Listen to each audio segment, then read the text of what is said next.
Ooh, that looks tasty. I spent my whole life working. When time came and I had died, I just thought that would be it. Or maybe I'd find myself in a big, fluffy, cloudy place with joy and happiness. Nope, here I am, working a 9 to 5 in the underworld. Oh, and good news, now I have to do overtime because there's some jerk from Earth coming down trying to steal all the stuff I've been making.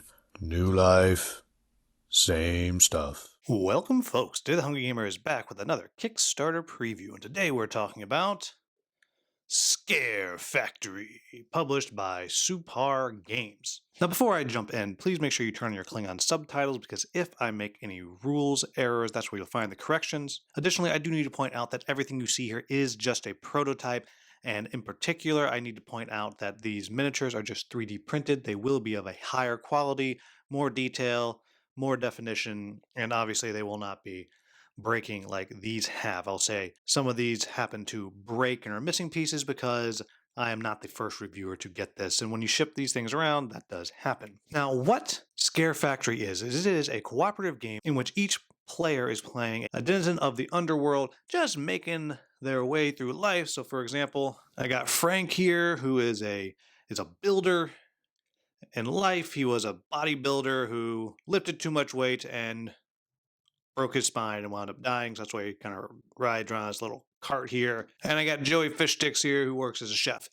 And there are others in the game as well. And what's going on is some big bad, in this case, Tobias Thorntonberg Erickson, the Duke of Ashwell. Wow, he sounds pretentious, doesn't he? Has discovered that the underworld is actually a thing and thought, this is a great time to make some money. Let's go loot the underworld of stuff. So that's what is going on. The vault of the underworld is right here. And if at any point Tobias here, who sadly is also a broken miniature, is ever able to get there, the players will lose. And the players are doing their best to scare the pants off of all these minions that are coming down and encroaching in the underworld, and scare them all away, specifically scare Tobias away. And if you're able to do that, you will win the game. Now, if you are not interested in how this game is played and just want to jump to my final thoughts, then you want to go to the timestamp on the screen right now. For those of us still here, let's talk about how this game is played. I will point out that this is just a random setup because in this particular prototype, there are no scenarios that came with the game. I do believe that there will be scenarios specific in the Kickstarter, but for now, it's just a random setup. And so what you're going to do at the beginning of the game is you're going to take these cards here and you're going to shuffle them up and you're going to draw one per player. So in this case, I'll just draw two.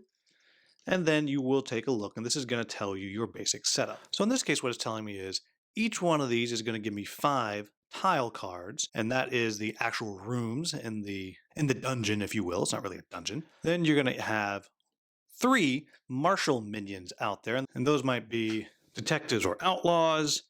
And then below that, you would see I would have 2 mystical enemies, and so those might be necromancers or fortune tellers. And I believe there will be more variety in the actual game, again, just a prototype. And that'll tell you how many of those started on the board, and they have their own, both the martial and the mystical enemies have their own specific spawning points. Then at the bottom, it's going to tell you how many ability cards you're going to deal out for the boss. And these are the ability cards, and I'll explain how that works in a minute. But what you need to know is that this is both the AI of the enemy and it is also its life. If you ever get rid of all of these cards, that is how you know that you have defeated the boss. And likewise, if you ever run out of all of your ability cards, that's how you know that you've been defeated, though there are ways for you to come back. Then once you know everything, you will gather your tiles and then you will lay them out however it is that you see fit. The only real rule is you have to make sure that there is a way for the boss, and the boss is actually just off camera over here, to get from the boss's room to the vault. And even though it looks like I have doors going into walls, that's actually not the case. In the game, that is considered to be a secret entrance. So actually you're able to kind of go through those as much as you want, and you're able to send minions through there and so on and so on. It's only actually a wall if you have something like this, which is a wall to a wall. So there is a path to get here. Now that path doesn't have to be straight. It can go all around however you want, and you get to build that as you go. You're also going to have to make sure that you put out the spawning points. Here's one of the spawn points here, and the other spawn point over here. And then in addition to that, each player character has their own specific tile, which says where they start as well. So I'll put the chefs there. And again, just off camera over here is where our builders is. So I'll just stick that. I'll just slide everything up. Doink. Just like that, so we have an idea. This is, as you can see, kind of the aftermath of the last game that I played. But you will then put in the vault 3 of each type of token in the game, each type of scare token. And then in addition to that, you will put 15 of these ward tokens as well. And these tokens are pretty much how you're going to play the game.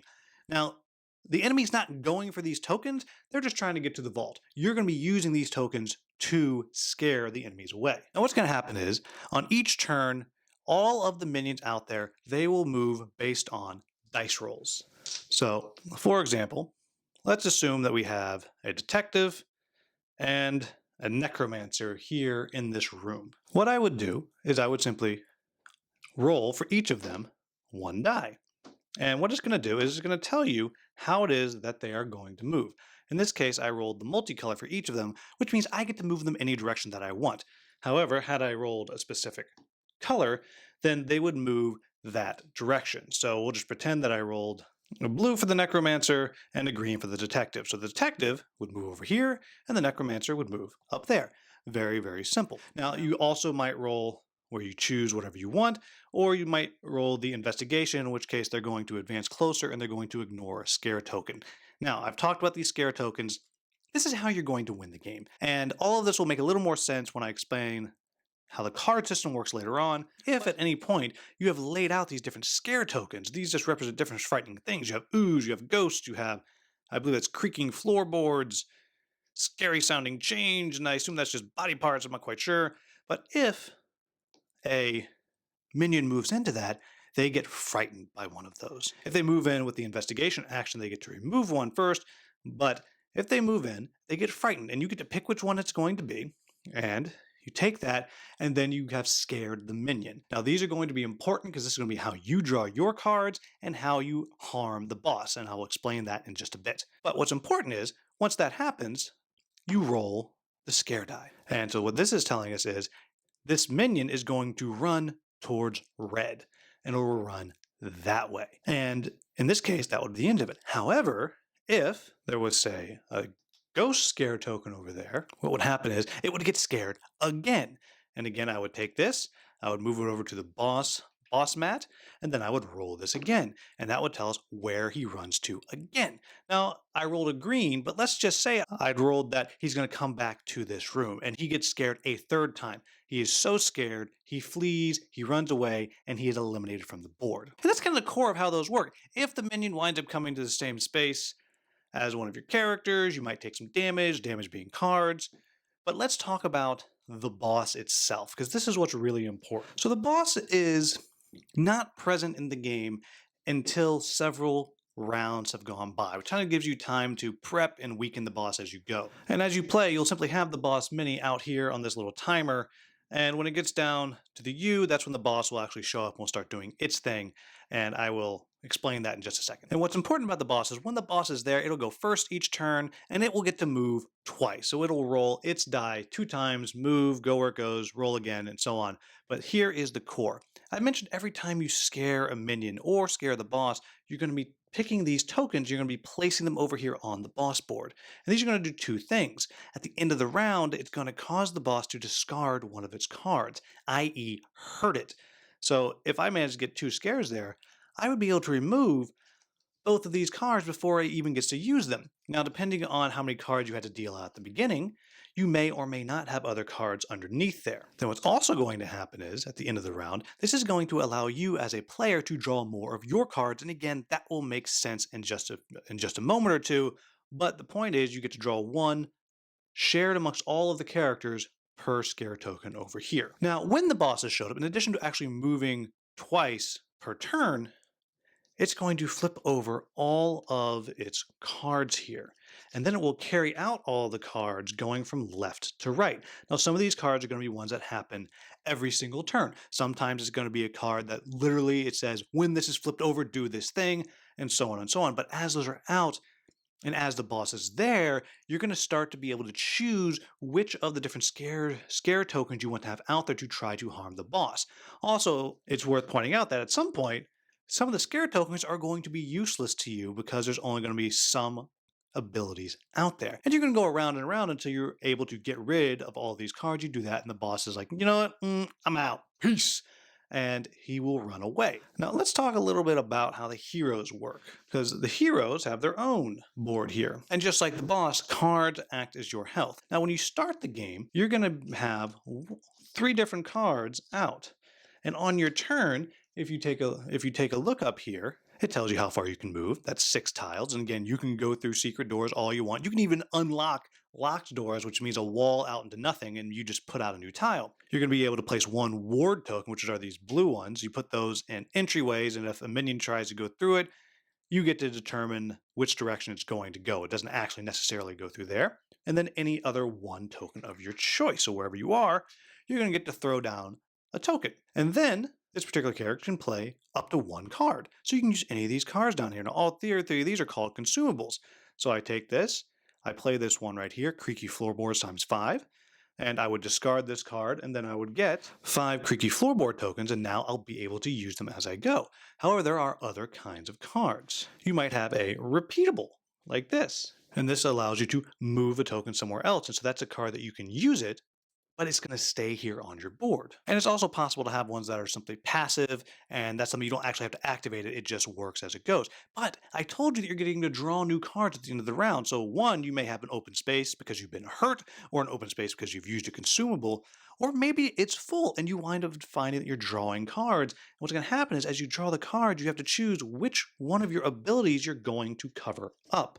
And those are going to be covered up until either it's a consumable that is used, and then you have revealed what's below it, or until you get hurt and you have to remove one of the cards you have, and that will reveal what's below it. And that's pretty much it. So what do I like about this game? First off, I do like the kind of Beetlejuicean kind of theme here, this kind of underworld and the living going into the underworld, and that is cool. That is kind of fun and interesting.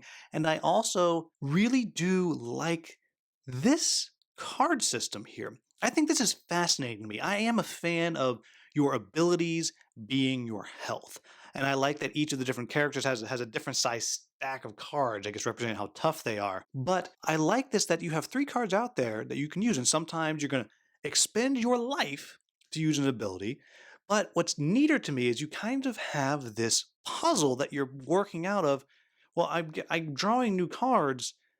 What do I want to cover up and not have access to? What do I want to kind of put out there maybe to protect? Maybe you know you're going to get damaged and you don't want to lose your repeatable ability. So you're going to draw a card and you're going to place that over that. So now you know if you get damaged, well, okay, great, you can get rid of that. And now you still have the ability you like. And I think that is pretty darn clever and fun and unique. And the same thing goes with the way it works for the boss. I like that you're having to not only figure out how to put these tokens out there on the board to slowly harm the boss before the boss even shows up, but you're also doing it to keep the boss away from the vault. And you can control that through the wards and through the scares, and because often you get a choice of where they go, and that is very clever and a fun little puzzle because, again, as I started to say, you're trying to make sure you have the right tokens out in the right place to make sure you scare the boss away. And that is fun. That is clever. I also appreciate that as you're playing, it is a pretty fast game. I was shocked,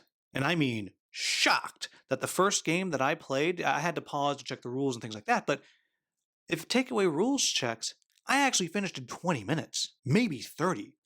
So the game, once you know what you're doing, it does cruise along. Now, to be fair, I was playing this by myself, and the times I've played this, again, I've only played it by myself, playing with 1 character, 2 characters, 3 characters, 4 characters, but it does move along at a pretty good clip. It's not rules heavy, it's actually fairly simple. And along with that, I like the character art on these. I think it has that kind of that cartoonish vibe, that kind of dark cartoonish vibe that I personally enjoy. I like this style of artwork on the cards and stuff. And I think the miniatures will probably be very cool. Again, these are just 3D printed ones, so you can't really see the detail on them. I also enjoy how you're not directly fighting with your characters. And there's not a ton of games that do that. I can think of one off the top of my head. I know Solomon Kane, which I think maybe has delivered by now. I'm not sure. But that was one where you don't actually control Solomon Kane, you kind of control the things around him. And while this is not exactly like that, it does have some of that same vibe.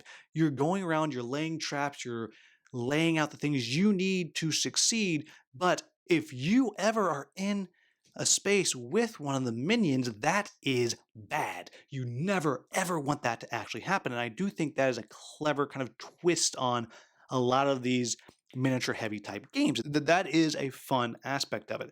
I think the characters all play very differently in the sense that of what their powers are, what their cards are, which really does lead you to play a different game with each of them. They really do not feel the same at all. There was definitely some I looked at and said, wow, well, that's overpowered. Well, that's not good. But then as I played, I was like, oh, no, I see why that's a really good ability to have. I get it. And so all of that, I think, does work well. So, what are my quibbles with the game? So, first, I'll start with the things I don't know.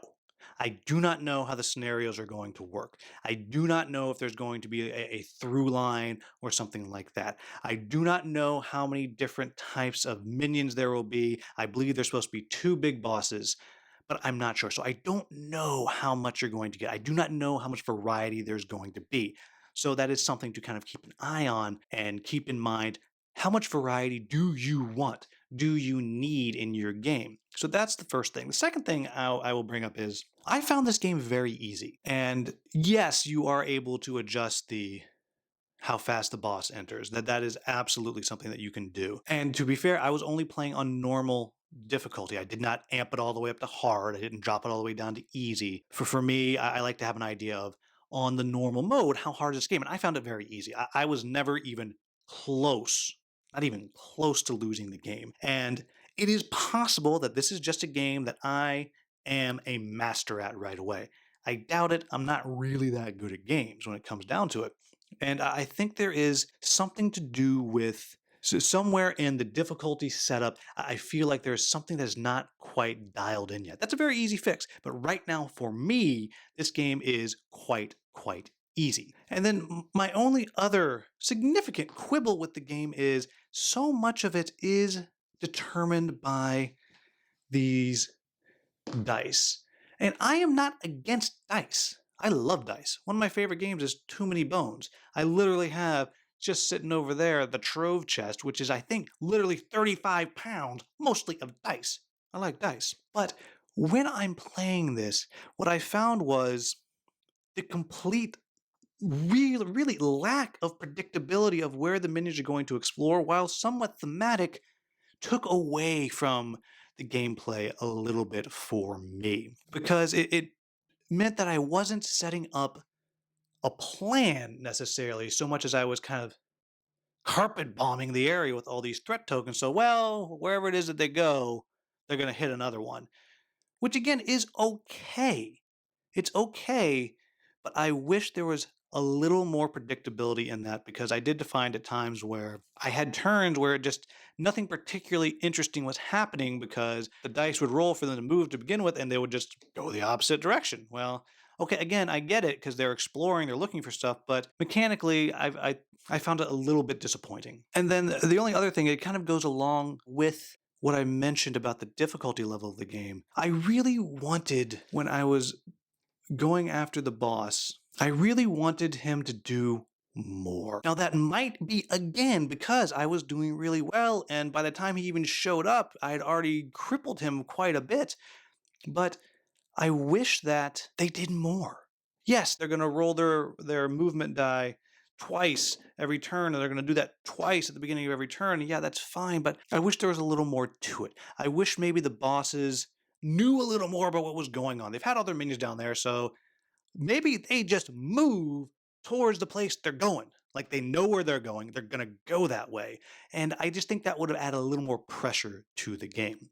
So, but that's it, folks. I think this is a game that has a refreshing feel to it. I like that kind of Beetlejuice vibe to it. This is a game that I would certainly be interested in busting out on Halloween or around Halloween and playing and just kind of get it out there. It's light, it's quick, it's a pretty fun little co op. I think playing with more players will be more rewarding than playing just solo multi handed, though I do think the time the game takes will certainly go up with more players. But I think it'll be more rewarding that way. I think if you're looking for a game, again, that has an interesting theme, that does a pretty good job of realizing its theme, has some clever art, has some cool minis, and plays differently than a lot of games because I do not have another game like this on my shelf. And in fact, I won't have this one on my shelf very soon because I have to send it off to another reviewer. Then this might be a game that you are interested in. So there you have it, folks. That is Scare Factory. As always, if I made any errors in the brief rules overview, please let me know in the comments with the timestamp. I'll get that into the Klingon subtitles. As always, if you found this video useful, please like, subscribe, and share. Thank you so much for watching. Have a wonderful, wonderful day.